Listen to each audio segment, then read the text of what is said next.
because we need to talk to Mark Morrell, otherwise known, a.k.a. as Mr Pothole, because you might remember July this summer wasn't very nice. It was rather wet, right? And so the number of pothole-related breakdowns actually rose once again by a fifth against the same month last year, because we suffered the wettest July in more than a decade. AA said requests for help had reached a 5-year high after it had attended over 50,000 calls to vehicles stranded because of defective road surfaces.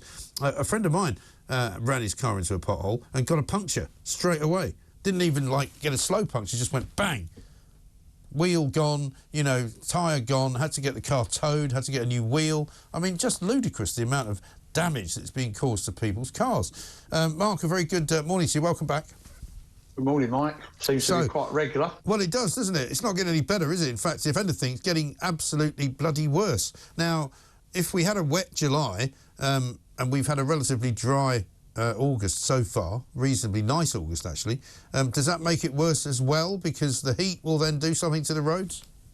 You know, weather affects the roads. Yeah. I mean, if they're not fit for purpose in the first place, any changes in the weather are going to cause problems and issues. Yes. You know, and it's not only motorists. I mean, in July there was a number of cyclists seriously injured, and some of the graphic pictures of their faces as a result of that. Thank Christ they were wearing helmets. Well, this is it. I mean, it's more dangerous for cyclists than it is for anyone, isn't it? Because I've seen stories of cyclists having to swerve to go around a pothole, getting hit by a vehicle, or if they go into the pothole that they don't see, particularly if it's raining. You know, the bike's written off, and they're sometimes written off as well. Yeah, I mean, it was reported a little while ago that one cyclist a week is killed or seriously injured as a result of potholes. Right. And it's also bikers, because it's over 70 bikers a year are killed or seriously injured as a result of badly maintained roads. Yeah. And it's not just potholes, it's the wearing surface. Yeah. And what about the budget for them? I know that, you know, some months ago, it probably was, or weeks ago anyway, you put the figure of about 14 billion quid, I think, on fixing all the potholes in the country. I'm also told by some people that some councils are getting quicker now at filling them because they're worried about legal action. I mean, some councils are trying to do a good job with a limited budget. I was on talkTV last week about the massive cut in funds, money have been spent since 2006 to 2019. It went from 4 billion to 2 billion. Well, today we're actually only spending 1.36 billion. So it's getting even worse. If you looked at that £4 billion with inflation, we should be spending £7.4 billion. We're spending £1.3 billion on a network that's getting older, getting more use. We've got the load from electric vehicles and heavier vehicles. So it's a perfect scenario. Government will trot out saying we're spending £5 billion over the life of a parliament. Well, you're not doing enough. The backlog's grown massively. Last year it increased by £2 billion a year. That's £5 million a day.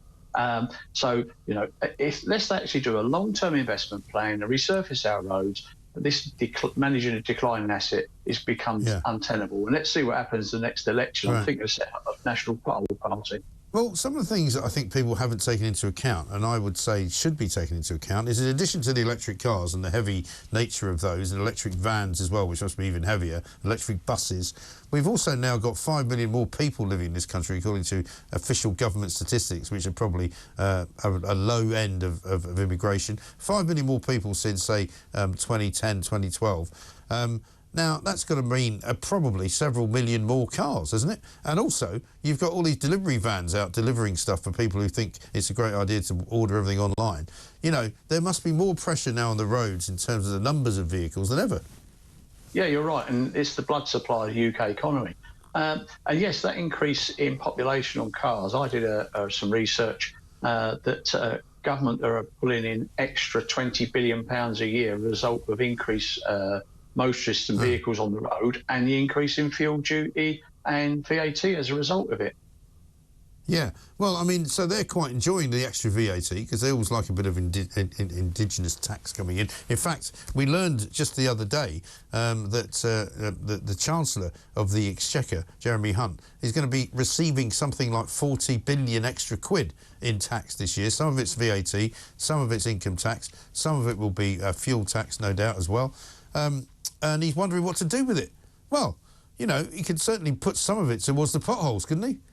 Yeah, you could fix the roads. I mean, the other thing is they get 20% VAT on every time you have to replace a tyre or wheel Yeah.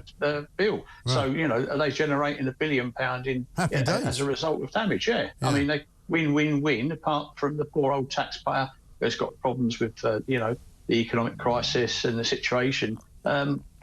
It's appalling, Mike. I mean, know. the Really roads aren't fit for purpose. I've lost faith with well, government and generally. I mean, there are some good MPs around. I've met backbench MPs that do. There are. But You've got to look for them, but though. majority of them, to be honest, are a waste of space because we've got people in charge of ministries that have got no idea about the real world. No, that is the tragedy, I'm afraid. Mark Morrell, thank you very much indeed. Mr Pothole, still on the lookout for potholes, still keeping an eye on what our roads are looking like.